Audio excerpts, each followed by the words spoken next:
जय माता दी। प्रिय भक्तों, आप सभी को शारदीय नवरात्रि की हार्दिक शुभकामनाएं। यह पावन पर्व माँ आदिशक्ति दुर्गा को समर्पित है, जो संपूर्ण सृष्टि की पालनकर्ता और संकट मोचन शक्ति हैं। नवरात्रि के इन 9 दिव्य दिनों में माता रानी के 9 स्वरूपों की विधि पूर्वक पूजा अर्चना की जाती है और जो साधक पूरे श्रद्धा भाव से उपवास एवं व्रत करता है, उसके जीवन से समस्त पाप और दुख दूर होकर सुख समृद्धि और शांति का आगमन होता है। शास्त्रों में वर्णन है कि जो भी भक्त नवरात्रि व्रत कथा का श्रवण करता है, उसे सहस्त्र यज्ञ करने के समान फल प्राप्त होता है।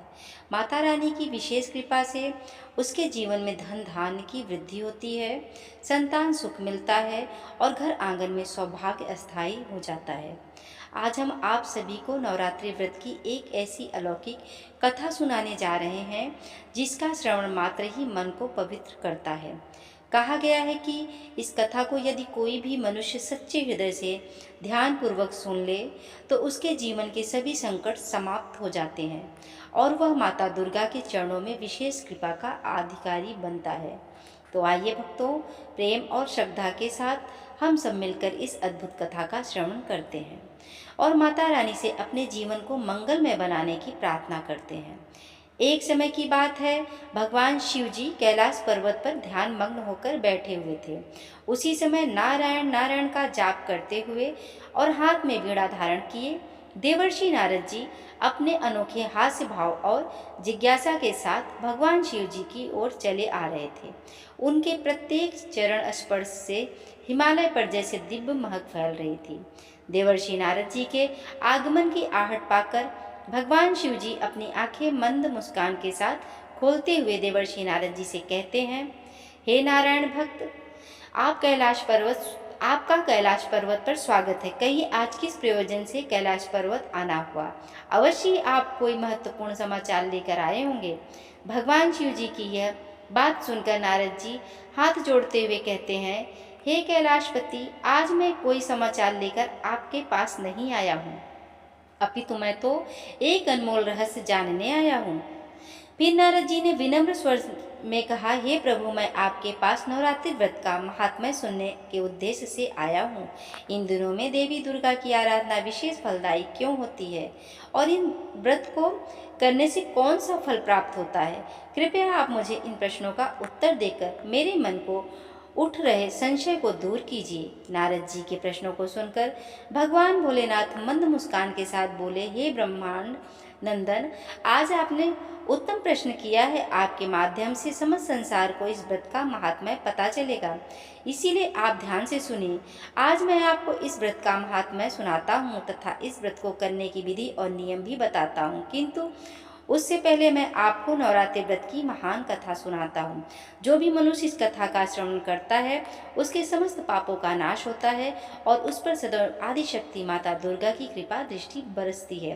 तभी नारद जी कहते हैं, हे प्रभु, कृपया आप कथा कहिए, मैं इसे ध्यानपूर्वक पूरा सुनूंगा और समस्त लोकों में इसका प्रचार प्रसार भी करूंगा।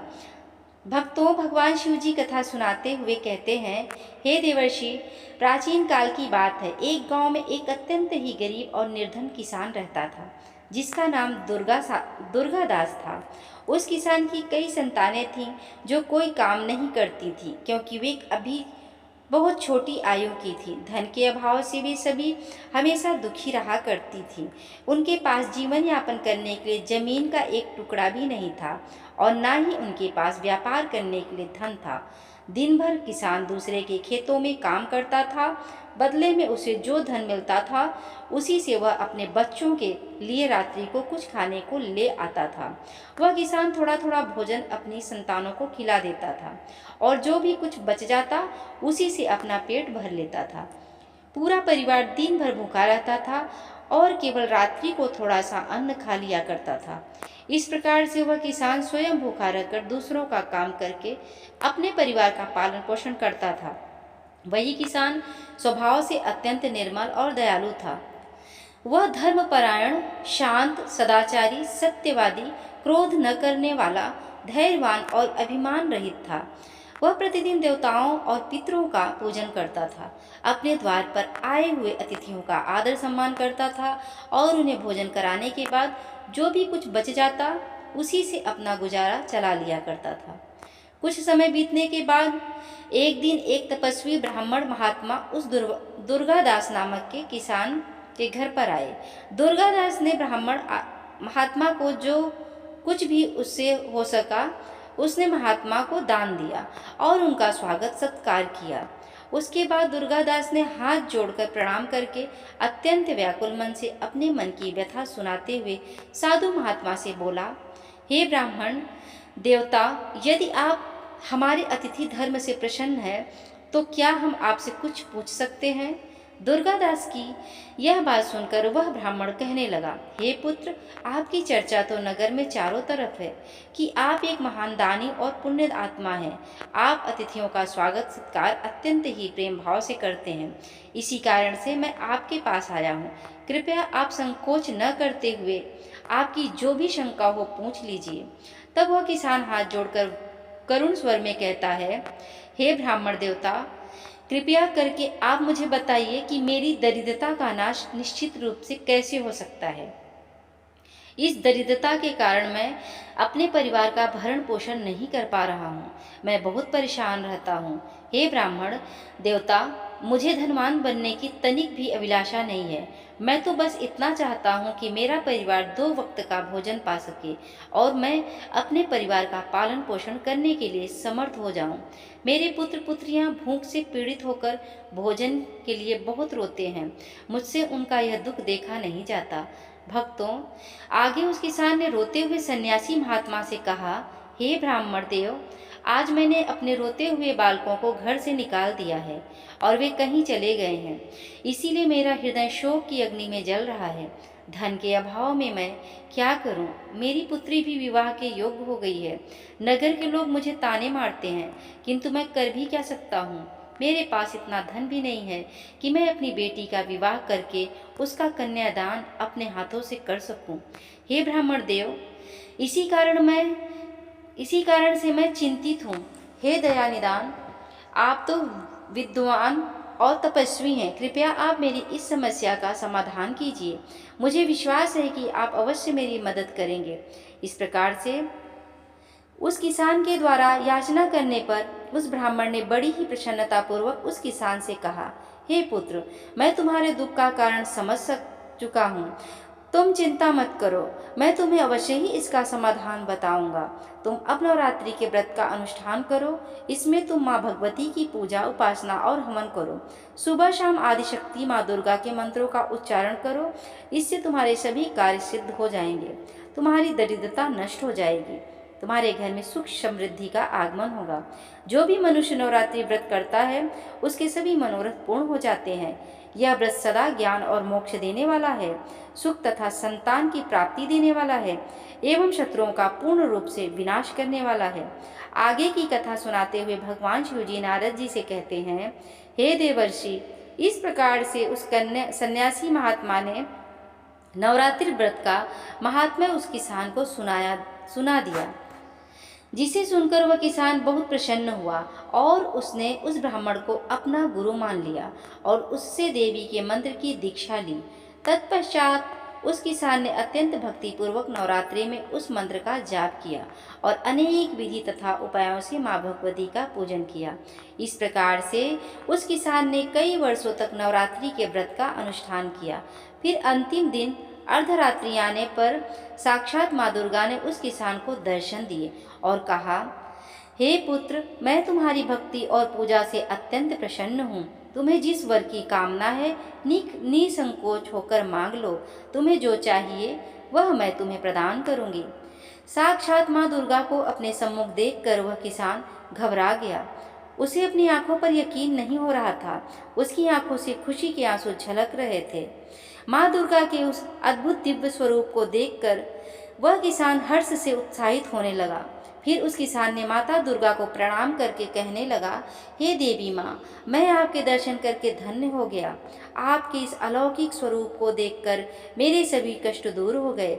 हे माता, आपके दर्शन अत्यंत दुर्लभ हैं। आप तो त्रिलोक सुंदरी, सर्वशक्तिमान और समस्त संसार की जननी हैं। मुझ जैसे साधारण भक्त को आपने दर्शन देकर बहुत बड़ा उपकार किया है। हे देवी माँ, अब मेरे मन में कोई कामना नहीं है। आपके दर्शन से ही मेरे सारे दुख मिट गए हैं। बस केवल मुझ पर इतनी कृपा कीजिए कि मेरे पुत्र पुत्रियों को पर्याप्त भोजन प्राप्त हो जाए, जिससे उन्हें नित्य भूखा न सोना पड़े। दुर्गादास की विनम्रता और उसकी निराशित स्थिति देखकर माँ दुर्गा ने मधुर मुस्कान के साथ कहा, हे पुत्र, मैं तुम्हारी सच्ची भक्ति और तुम्हारे तप से प्रसन्न हूँ। तुम्हारी दरिद्रता का अब अंत होगा। तुम्हारा घर धन धान्य से भर जाएगा और तुम्हारे परिवार की सारी समस्याएं समाप्त हो जाएंगी। तुम्हारे बच्चों को भी अच्छा भविष्य मिलेगा और तुम्हारी पुत्री का विवाह जल्द ही होगा।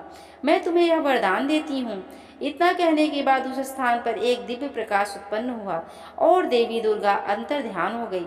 उसी क्षण दुर्गादास किसान का घर प्रकाश से भर गया और उसकी दरिद्रता समाप्त हो गई। देखते ही देखते उसके छोटे से घर की जगह एक विशाल महल खड़ा हो गया।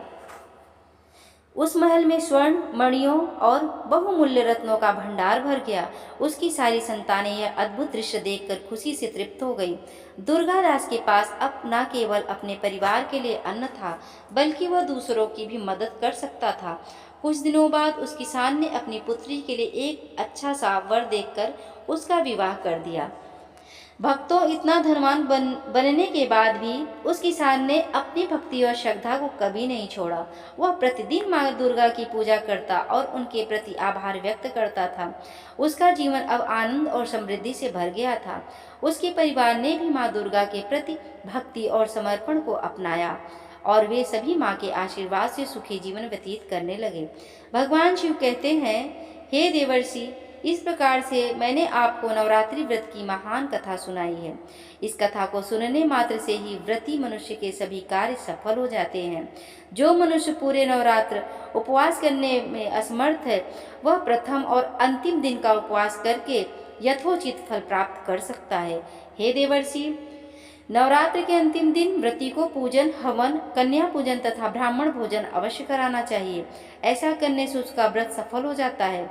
समस्त भूमंडल में जितने भी प्रकार के व्रत और दान हैं, वे इस नवरात्र व्रत के तुल्य नहीं हैं, क्योंकि इस व्रत सदा धन धान्य प्रदान करने वाला, सुख तथा संतान की वृद्धि करने वाला, आयु और आरोग्य प्रदान करने वाला और स्वर्ग तथा मोक्ष देने वाला है।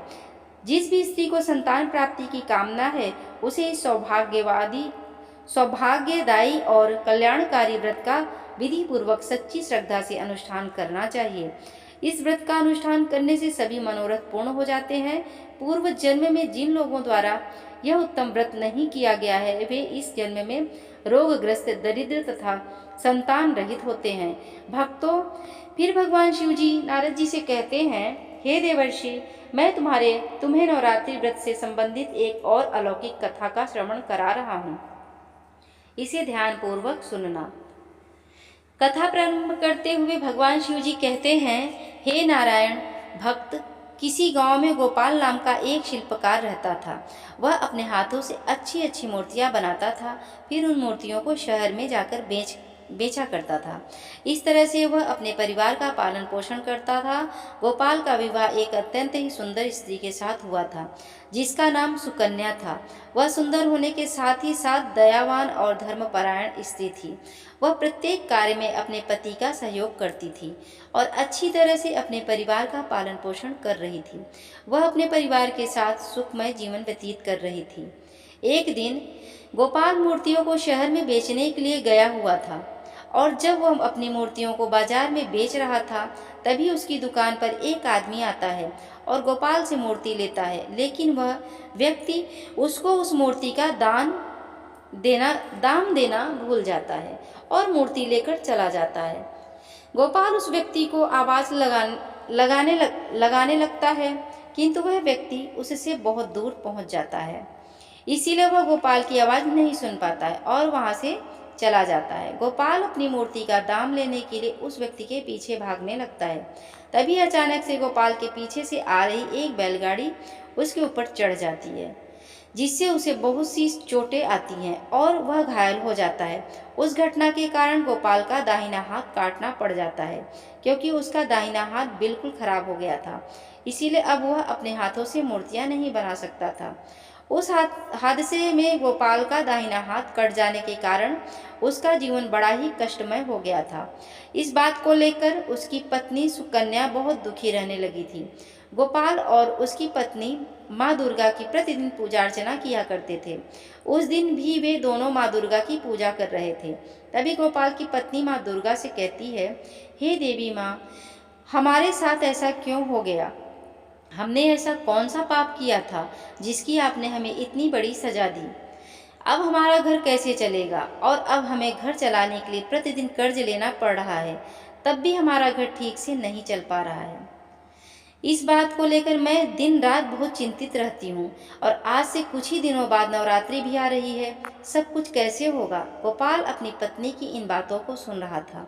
फिर उसने अपनी पत्नी की ओर देखते हुए कहा, हे प्रिय, तुम ज़्यादा चिंता ना करो, कोई न कोई रास्ता अवश्य ही मिल जाएगा। मेरा दाहिना हाथ कट गया है तो क्या हुआ? भगवान ने मनुष्य को दो हाथ किस लिए दिए हैं? जब कभी मनुष्य के एक हाथ को कुछ हो जाए तो वह अपने दूसरे हाथ से कार्यों को कर सके। इसीलिए मैं अपने एक हाथ का उपयोग करके मूर्तियां बनाऊंगा और उन्हें शहर ले जाकर बेचूंगा। अपने पति की यह बात सुनकर गोपाल की पत्नी दुखी मन से कहती है, हे स्वामी, आप यह कैसी बातें कर रहे हैं? आपको पता है ना कि अब आपका दाहिना हाथ नहीं बचा है, इसीलिए आप बाएं हाथ से कैसे मूर्तियां बना पाएंगे? फिर गोपाल सुकन्या से कहता है, हे प्रिय, वह सब देवी माँ देख लेंगी और वैसे भी नवरात्रि का महापर्व आने वाला है, इसीलिए कई सारे लोग मेरे पास देवी माँ की मूर्तियां बनवाने के लिए आएंगे। लेकिन अगर मैं ऐसे ही घर में बैठकर अपना हाथ कट जाने का शोक मनाता रहा तो मैं कुछ नहीं कर पाऊंगा और मैं अपने परिवार का पालन पोषण भी नहीं कर पाऊंगा, जिसके लिए मुझे दुकान पर जाना ही पड़ेगा। अपनी पत्नी से इतना कहकर गोपाल बड़े ही आत्मविश्वास के साथ अपनी दुकान पर चला जाता है और अपनी दुकान पर पहुंचकर वह अपने मन में सोचने लगता है, आज से ही मुझे वापस अपना काम शुरू कर देना चाहिए, क्योंकि नवरात्रि आने में ज़्यादा दिन नहीं बचे हैं। इसीलिए मैं अगर एक भी मूर्ति नहीं बना पाया तो मुझे और मेरी पत्नी को भूखा रहना पड़ेगा। लेकिन अगर मैंने किसी भी तरह से एक मूर्ति बना ली तो उसे बेचने पर कुछ तो धन मिल ही जाएगा, जिससे मेरे परिवार का पालन पोषण हो जाएगा। अपने मन में इतना सोचकर गोपाल मूर्ति बनाने लगता है, लेकिन उसका दाहिना हाथ कट जाने के कारण उसे मूर्ति बनाने में बहुत परेशानी हो रही थी, क्योंकि एक हाथ से मूर्ति बनाना बहुत ही कठिन काम होता है। वह मूर्ति को बार बार बनाता और मूर्ति बार बार बिगड़ जाती थी और अच्छी नहीं बन पाती थी। गोपाल प्रतिदिन अपनी दुकान पर पहुंचकर अपने एक हाथ से मूर्ति बनाने का प्रयास करता रहता था, किंतु उसने हिम्मत नहीं हारी। धीरे धीरे वह मूर्तियों को बनाने लगता है। मूर्तियां बनाने के बाद गोपाल अपने घर वापस चला जाता है। तब उसकी पत्नी उससे कहती है, हे स्वामी, क्या हुआ? देवी माँ की मूर्तियां अभी तक तैयार नहीं हुई। अपनी पत्नी की बात सुनकर गोपाल अपनी पत्नी से कहता है, हे प्रिय, मैं कोशिश तो बहुत कर रहा हूँ, लेकिन मूर्तियाँ अभी तक पूरी नहीं बन पाई हैं। फिर गोपाल की पत्नी उससे कहती है, आप देख लीजिए, आज शाम तक का ही समय है। अगर पूरी मूर्तियाँ बन जाएंगी तो सही है, नहीं तो हमें काफ़ी देर हो जाएगी, क्योंकि सभी लोगों ने नवरात्रि के लिए मूर्तियाँ खरीद ली हैं। फिर गोपाल अपनी पत्नी के कहने पर मन में एक आशा लेकर अपनी दुकान की ओर दोबारा से निकल जाता है और देवी माँ की अधूरी मूर्तियों को पूरा करने में लग जाता है। गोपाल को मूर्तियों को बनाते हुए सुबह से शाम हो जाती है, लेकिन अंत में वह मूर्तियों को बना देता है। फिर गोपाल अपने मन में देवी माँ का धन्यवाद करते हुए कहता है, हे देवी माँ, अब मूर्ति बनकर तैयार हो गई है। अब मैं इन मूर्तियों को बाजार में ले जाकर बेच देता हूँ, जिससे मुझे कुछ धन मिल जाएगा, तो मेरे घर की थोड़ी बहुत स्थिति सुधर जाएगी। भक्तों, गोपाल अपने मन में यह सोच ही रहा था कि तभी अचानक से उसकी दुकान पर एक छोटी सी बच्ची आ जाती है और वह छोटी बच्ची गोपाल से कहती है, भैया क्या आप मुझे एक देवी माँ की मूर्ति दे सकते हैं, क्योंकि मैं इस नवरात्रि देवी माँ की स्थापना करूँगी। इसीलिए अगर आप मुझे एक देवी माँ की मूर्ति दे देंगे तो आपको मेरे ऊपर बड़ा उपकार हो जाएगा। उस छोटी लड़की की बात सुनकर गोपाल उस छोटी बच्ची से कहता है, हे पुत्री, यह मूर्ति बेचने के लिए है, इसीलिए मैं आपको यह मूर्ति ऐसे नहीं दे सकता हूँ। यह सुनकर वह छोटी लड़की उदास हो जाती है और करुण स्वर में गोपाल से कहती है, कृपया करके मुझे यह मूर्ति दे दीजिए। मेरे पास धन नहीं, लेकिन मैं इस बार माता की स्थापना करना चाहती हूँ, इसीलिए अगर आप मुझे यह मूर्ति दे देंगे तो मैं देवी माँ से कहूँगी कि वे आपकी सभी मनोकामना पूर्ण कर दें। उस छोटी लड़की की बात सुनकर गोपाल का हृदय द्रवित हो उठता है और वह अपने मन में सोचने लगता है कि यह छोटी लड़की बड़ी उम्मीद के साथ मेरे पास आई है, इसीलिए मैं इसे खाली कैसे भेज सकता हूँ। लेकिन मैंने यह मूर्ति अगर इस लड़की को मुफ्त में दे दी तो मेरे घर का गुजर बसर करने में बड़ी ही कठिनाई आ जाएगी, किंतु मैं इस लड़की को ऐसे निराश भी नहीं कर सकता हूँ, क्योंकि यह भी तो देवी माँ का ही स्वरूप है। इसीलिए मैं इस लड़की को यह मूर्ति दे देता हूँ। अपने मन में इतना सोच कर गोपाल उस छोटी सी बच्ची से कहता है, लो पुत्री, तुम ही यह मूर्ति रख लो, मैं बेचने के लिए दूसरी बना लूँगा।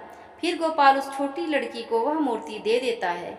गोपाल उस छोटी लड़की के हाथ में जैसे ही देवी माँ की मूर्ति रखता है, वैसे ही वह छोटी लड़की अपना रूप बदल लेती है और साक्षात देवी माँ के रूप में आ जाती है।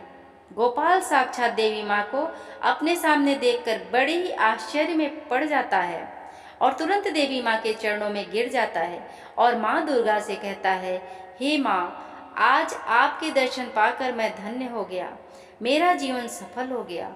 हे माँ, आज आपने इस तुच्छ मनुष्य को दर्शन देकर मेरा जीवन सफल कर दिया है। तब माँ दुर्गा गोपाल से कहती हैं, उठो वत्स, मैं तुम्हारी भक्ति और सच्चाई से बहुत प्रसन्न हूँ। तुम अपने मुश्किल समय में भी मेरा नाम जप रहे हो और कैसे तुमने बिना अपना कोई फायदा देखे एक लड़की की निस्वार्थ भाव से सहायता की है, इसीलिए मैं तुमसे बहुत प्रसन्न हूँ।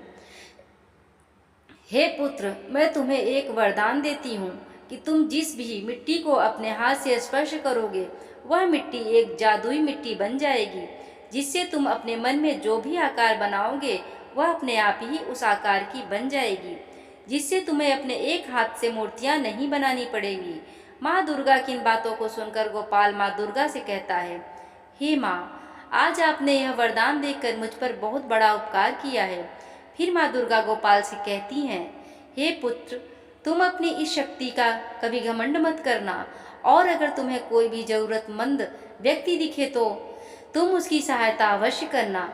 भक्तों, गोपाल से इतना कहकर देवी माँ वहाँ से अंतर्ध्यान हो जाती हैं। इस वरदान के मिल जाने के बाद गोपाल को ऐसा लग रहा था कि जैसे उसे उसके दोनों हाथ दोबारा से मिल गए हों। फिर गोपाल प्रतिदिन अपने हाथों से मिट्टी को छूता और उस जादुई मिट्टी को अपने मन के अनुसार आकार बना देता था, जिससे अब उसे उस मूर्ति बनाने में कोई कष्ट नहीं हो रहा था और इस तरह से वह प्रतिदिन कई सारी मूर्तियां अपने मन मुताबिक बना लेता था और उन मूर्तियों को बाजार में बेच आता था।